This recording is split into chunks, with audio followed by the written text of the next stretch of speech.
is excuse me. My name is Jonathan Down, and first I'd like to thank you all for coming here on this beautiful evening. The 70th anniversary of the dropping of nuclear weapons on Hiroshima and Nagasaki is not a cause for celebration.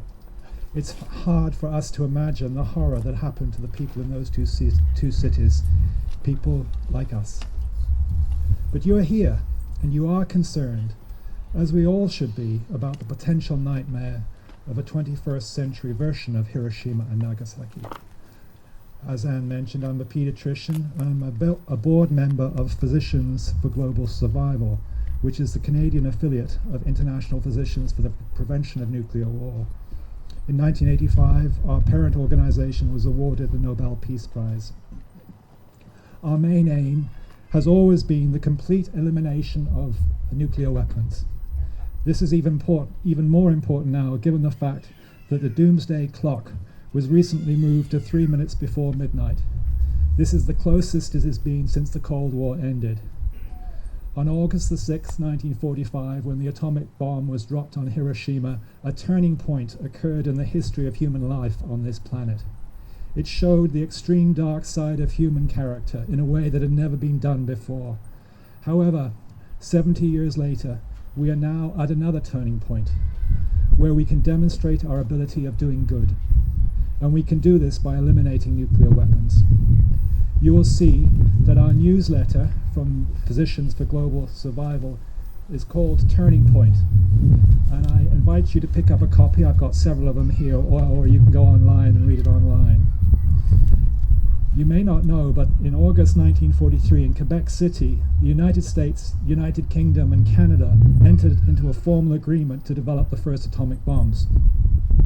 90% of the uranium used in the Hiroshima bomb came from Canada. At this year's World Uranium Conference, also held, interestingly enough, in Quebec City, the former Japanese Prime Minister Naoto Kan said, and I quote, "Uranium represents a universal risk to our health, our security, and environment, and no amount of technological advance has been sufficient to render this industry safe. Yet Canada continues to export uranium." In 1996, the International Court of Justice stated that the use and the threat of use of nuclear weapons is illegal. In December 2010, the House of Commons unanimously passed a motion supporting a nuclear weapons convention. But here we are, nearly 5 years later. Our national government has done little to act on this motion. Worldwide, there is overwhelming support for a ban on nuclear weapons. At the United Nations, more than 150 governments representing 3/4 of the member nations called for prohibition of nuclear weapons. Since 2010, more than 20 million petition signatures have been sent to the UN calling for a ban. The UN Secretary General Ban Ki-moon has highlighted the lack of an international treaty outlawing nuclear weapons. There are already international conventions prohibiting biological and chemical weapons, landmines, and cluster munitions, but there's no treaty for nuclear weapons. Why not? It was hoped that this year's Non-Proliferation Treaty Review meeting held in New York would produce some tangible moves towards the treaty's stated goal of eliminating nuclear weapons, but no consensus could be agreed upon.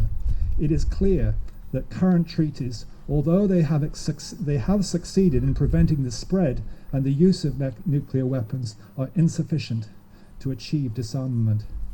As you'll see on the last page of Turning Point, there are many groups actively working towards the abolition of nuclear weapons.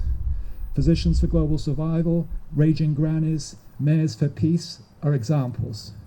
We need to globalize the nuclear weapons-free zones that are now found in many parts of the world, including the South Pacific, Africa, Latin America, the Caribbean, Southeast Asia.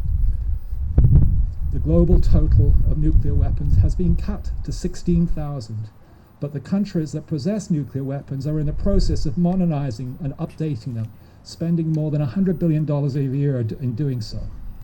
This means that these countries are planning on keeping their weapons for the rest of the century. What is even more appalling is that 1,800 of them are kept on a ready-to-launch status, literally within a few minutes. Detonation of just one of these weapons by accident, design, terrorism, or through hacking over a large city would produce a disaster for which there is no humanitarian response.